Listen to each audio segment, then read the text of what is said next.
ಎಲ್ಲರಿಗೂ ನಮಸ್ಕಾರ. India to Karnataka ವ್ಲಾಗ್ಗೆ ನಿಮಗೆಲ್ಲರಿಗೂ ಸ್ವಾಗತ.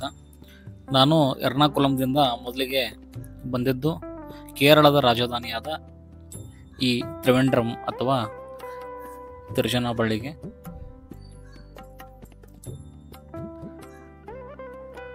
ಮೊದಲು ನಾನು ಬಂದು ಇಲ್ಲಿ ಒಂದು ಟ್ರೈನನ್ನು ಹಿಡ್ಕೊಂಡೆ. ಅದು ಕನ್ಯಾಕುಮಾರಿಗೆ ಹೋಗ್ತೈತಿ.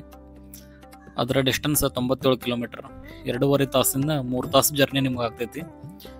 ಈ ಹೋಗುವಾಗ ಈ ಹಚ್ಚ ಹಸಿರಿನ ವಾತಾವರಣಗಳು ನಿಮ್ಗೆ ಕೇರಳದಲ್ಲಿ ನೋಡೋಕೆ ಸಿಗ್ತಾವ.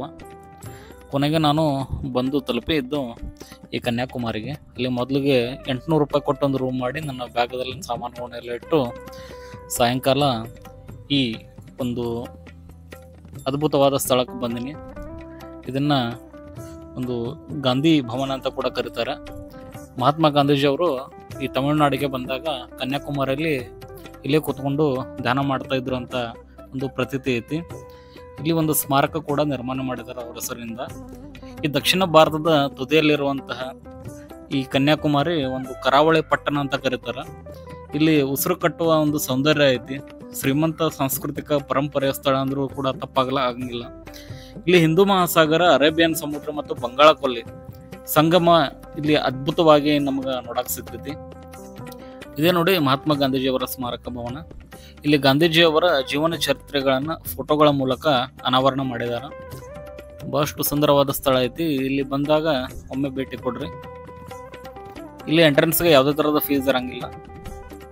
ಇಲ್ಲಿ ಗಾಂಧೀಜಿಯವರ ಸಾಧನೆಗಳು, ಅವರ ಬಾಲ್ಯ ಯಾವ ತರ ಇತ್ತು, ಆಮೇಲೆ ಅವರ ವೃದ್ಧಾಪ್ಯ ಯಾವ ತರ ಇತ್ತು, ಯಾವ ಚಳುವಳಿಗಳನ್ನ ಅವರು ಮಾಡಿದ್ರು, ಎಲ್ಲ ಸಂಪೂರ್ಣವಾದ ಮಾಹಿತಿ ನಿಮಗಿಲ್ಲಿ ನೋಡಕ್ ಸಿಗ್ತೈತಿ. ಕನ್ಯಾಕುಮಾರಿಯ ಈ ನೈಸರ್ಗಿಕ ಅದ್ಭುತಗಳು, ಐತಿಹಾಸಿಕ ಮಹತ್ವ, ಆಧ್ಯಾತ್ಮದ ಪ್ರಾಮುಖ್ಯತೆ ನಿಮಗೆ ಇಲ್ಲಿ ನೋಡಕ್ ಸಿಗ್ತೈತಿ. ಇಲ್ಲಿ ಸಮುದ್ರವನ್ನು ನೋಡುವುದೇ ಒಂದು ಖುಷಿ. ರಭಸದಿಂದ ಅಲೆಗಳು ಬಂದು ದಡಕ್ಕೆ ಅಪ್ಪಳಿಸಿದಾಗ ಸಿಗುವ ಒಂದು ಖುಷಿನೇ ಬೇರೆ ಇರ್ತೈತಿ. ತಾವು ಕೂಡ ನೋಡಿ ಆನಂದಿಸ್ರಿ. ಇಲ್ಲಿ ಒಂದು ವಿವಿ ಟವರ್ ಅಂತ ಐತಿ. 15 ರೂಪಾಯಿ ಕೊಟ್ಟು ಒಂದು ಟಿಕೆಟ್ ತಗೊಂಡ್ರೆ ಈ ವಿವಿ ಟವರ್ ಮೇಲೆ ನಿಮಗೆ ಅಲೋ ಮಾಡ್ತಾರ. ಅಲ್ಲಿಂದ ಸಮುದ್ರದ ವ್ಯೂ ನಿಮಗೆ ಬಹಳಷ್ಟು ಆನಂದವಾಗಿ ಅನುಭವಿಸಬಹುದು. 1892ರಲ್ಲಿ ಸ್ವಾಮಿ ವಿವೇಕಾನಂದರು ಇಲ್ಲಿಗೆ ಬಂದ ಧ್ಯಾನ ಮಾಡಿದಾರ ಅಂತ ಇಲ್ಲಿ ಪ್ರತೀತಿ ಐತಿ.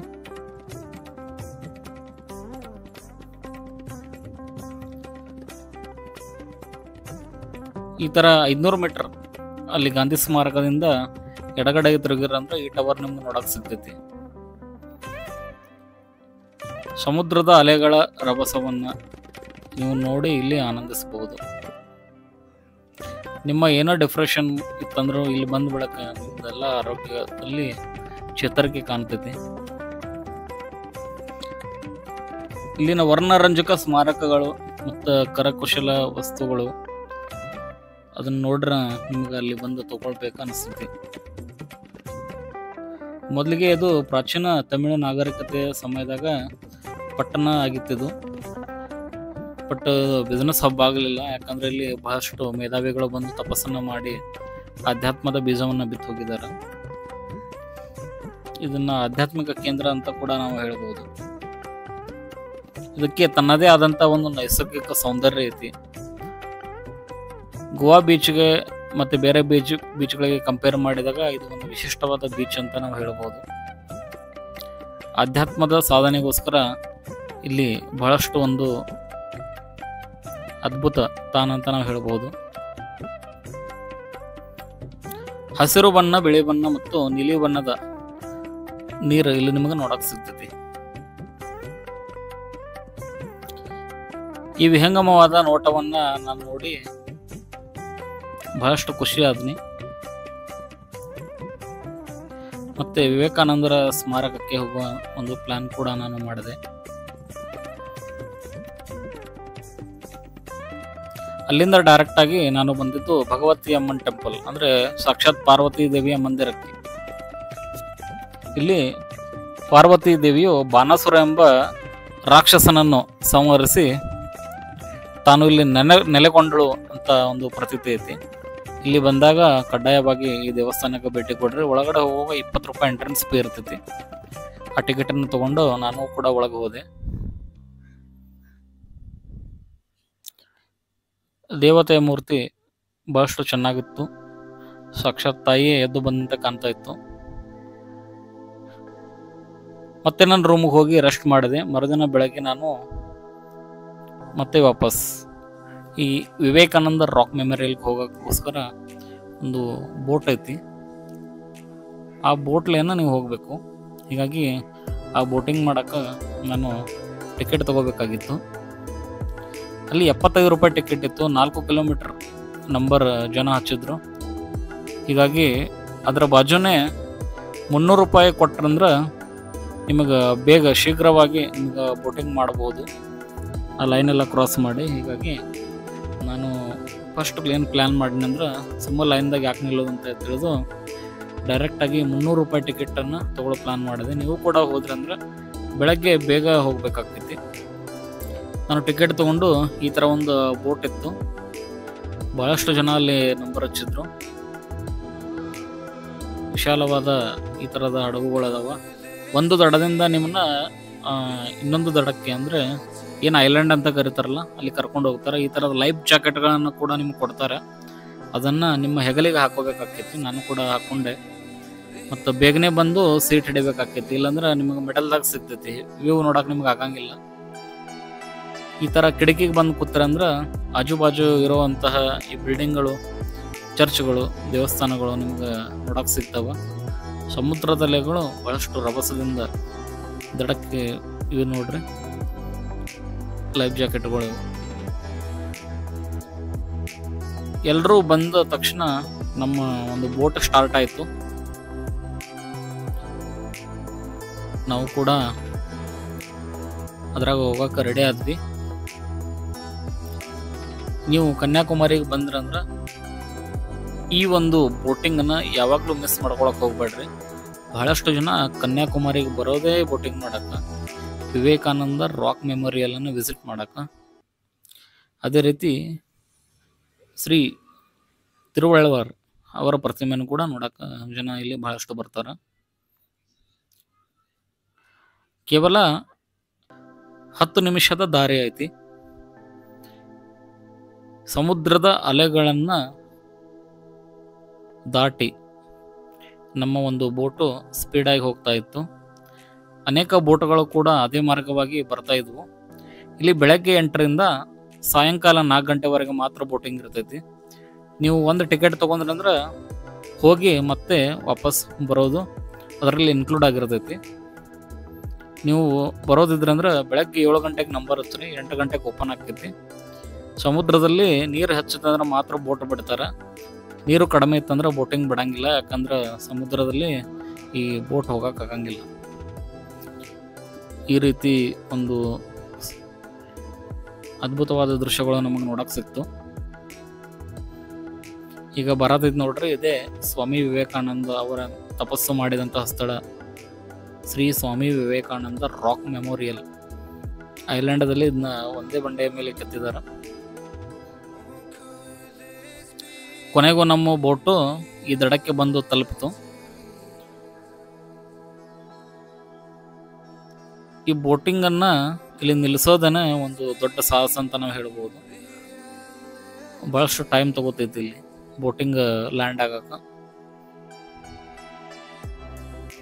ಈ ಥರ ಟೈರ್ಗಳನ್ನು ಹಾಕಿ ಯಾವುದೇ ಥರದ ದಡಕ್ಕೆ ತೊಂದರೆ ಆಗಬಾರ್ದಂತ ಬೋಟನ್ನು ನಿಲ್ಲಿಸಲಿಕ್ಕೆ ಹರಸಾಹಸ ಪಡ್ತಾರೆ ಇಲ್ಲಿನ ಜನ. ನುರಿತ ಒಂದು ಸಿಬ್ಬಂದಿ ವರ್ಗ ಇರ್ತೈತಿ ಇದನ್ನೆಲ್ಲ ನೋಡ್ಕೊಳಕ್ಕೆ. ಕೊನೆಗೂ ಬಂದು ನಮ್ಮ ಬೋಟ್ ಇಲ್ಲಿ ಲಾಂಚ್ ಆಯಿತು. ಹೊಸ ಹೊಸ ಒಂದು ಅದ್ಭುತಗಳು, ಒಂದು ಎಕ್ಸ್ಪೀರಿಯನ್ಸ್ ಅಂತ ನಾವು ಹೇಳ್ಬೋದು ಇಲ್ಲಿ.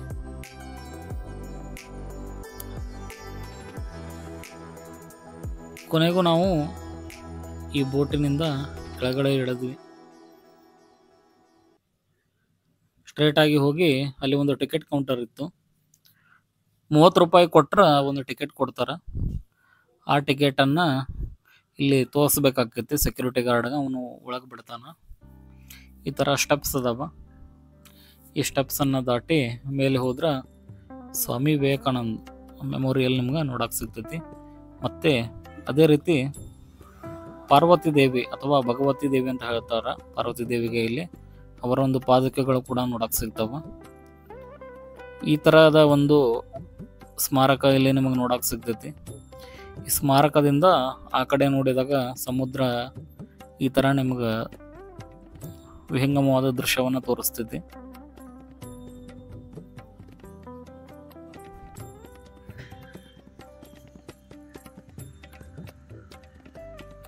ಇದು ಸ್ಮಾರಕದ ಹಿಂದಿನ ದೃಶ್ಯಾವಳಿಗಳು.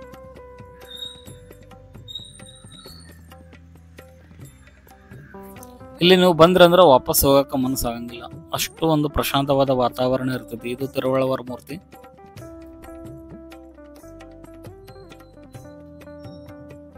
ಇಲ್ಲಿ ಕುಂತು ಧ್ಯಾನ ಮಾಡಿದ್ರೆ ಅಂದ್ರೆ ನಿಮಗೆ ಒಂದು ಒಳ್ಳೆ ಅನುಭವ ಆಗ್ತೈತಿ.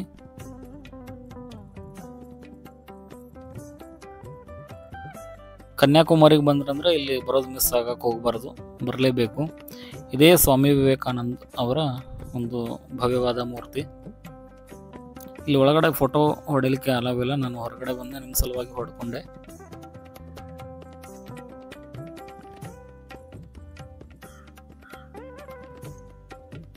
ಸ್ವಾಮಿ ವಿವೇಕಾನಂದರು ಆ ಸಮಯದಲ್ಲಿ ಬೋಟಿಂಗ್ ಫೆಸಿಲಿಟಿ ಇರಲಿಲ್ಲ.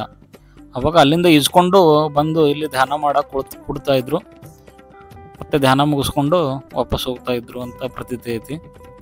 ನಮಗೆ ಬೋಟ್ ಲೈನ ಬರೋಕೆ ಎಷ್ಟು ತ್ರಾಸ ಆಕೈತಿ ಅಂಥದ್ರಲ್ಲಿ ಅಂಥ ಅಲೆಗಳು ರಭಸದಿಂದ ಬರ್ತಾ ಇದ್ರು ಕೂಡ ಅವ್ರು ಈಜ್ಕೊಂಡು ಬಂದು ಈ ಬಂಡೆ ಮೇಲೆ ಕೂತ್ಕೊಂಡು ಧ್ಯಾನವನ್ನು ಮಾಡಿ ವಾಪಸ್ ಹೋಗ್ತಾ ಇದ್ರು ಅಂದರೆ ಅವರ ಒಂದು ಧೈರ್ಯವನ್ನು ನಾವು ಮೆಚ್ಚಲೇಬೇಕು. ಎಲ್ಲ ಬಂದು ನೋಡಿ 1 ಗಂಟೆ 2 ಗಂಟೆ ಇಲ್ಲಿ ಟೈಮ್ ಸ್ಪೆಂಡ್ ಮಾಡಿ ಮೆಡಿಟೇಷನ್ ಮಾಡಿದೆ. ಭಾಳಷ್ಟು ಖುಷಿ ಆಯಿತು.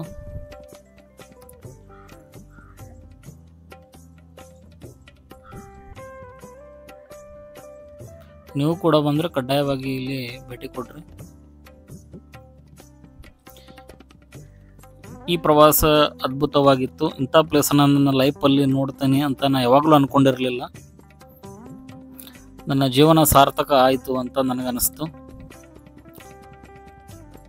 ಮತ್ತೆ ನಾವು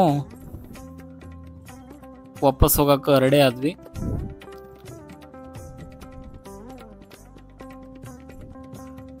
ನಮ್ಮ ಬೋಟ್ ಕೂಡ ಅಲ್ಲಿ ಬಂದು ಕಾಯ್ತಾ ಇತ್ತು.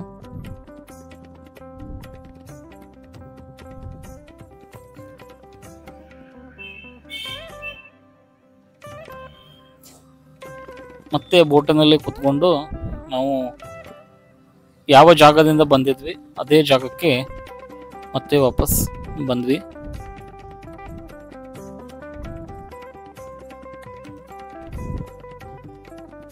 ಅಲ್ಲಿಂದ ಮತ್ತೆ ನನ್ನ ರೂಮಿಗೆ ಹೋಗಿ ಎಲ್ಲ ಲಗೇಜ್ಗಳನ್ನ ಪ್ಯಾಕ್ ಮಾಡಿಕೊಂಡು ಬಸ್ಸಿಗಾಗಿ ಬಸ್ ಸ್ಟ್ಯಾಂಡಲ್ಲಿ ವೇಟ್ ಮಾಡಿದೆ. ಅಲ್ಲಿ ಮತ್ತೆ ಬಸ್ ಬಂತು.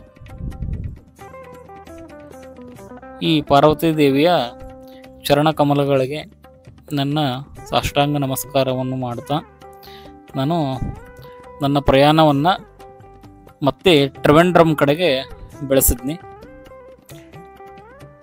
ಅಲ್ಲಿಂದ ಮತ್ತೆ ನಾನು ಬೇರೆ ಟ್ರೈನನ್ನು ಹತ್ಕೊಂಡು ಮುಂದಿನ ಪ್ರವಾಸವನ್ನು ಮಾಡಿದೆ. ಈ ಒಂದು ಅದ್ಭುತವಾದ ಮತ್ತು ಮನಮೋಹಕವಾದ ದೃಶ್ಯಗಳು ನನ್ನ ಜೀವನದಲ್ಲಿ ಮರೆಯೋಕೆ ಆಗದೇ ಇರುವಂಥ ಒಂದು ಛಾಪನ್ನು ಮೂಡಿಸಿದ್ವು ಅಂತ ಹೇಳಿದ್ರೆ ತಪ್ಪಾಗಂಗಿಲ್ಲ. ನೀವು ಕೂಡ ಭೇಟಿಯಾಗಿ ದೇವಿಯ ಆಶೀರ್ವಾದವನ್ನು ತಗೊಳ್ಳಿ ಅಂತ ಹೇಳ್ತಾ ಇವತ್ತಿನ ನನ್ನ ಒಂದು ಕನ್ಯಾಕುಮಾರಿಯ ವ್ಲಾಗನ್ನು ಮುಗಿಸ್ತಾ ಇದ್ದೀನಿ. ಮುಂದೆ ನಾನು ಯಾವ ಒಂದು ಪ್ಲೇಸ್ಗೆ ಹೋದ್ನಿ ಅಂತ ನಿಮಗೆ ಮುಂದಿನ ವಿಡಿಯೋದಲ್ಲಿ ಹೇಳ್ತೀನಿ. ನನ್ನ ವಿಡಿಯೋವನ್ನು ನೋಡೋದಕ್ಕೆ ನಿಮಗೆ ಧನ್ಯವಾದಗಳು. ತಾಯಿಯ ಆಶೀರ್ವಾದ ನಿಮ್ಮ ಮೇಲೆ ಇರಲಿ ಅಂತ ಹೇಳ್ತೀನಿ. Thank you one and all.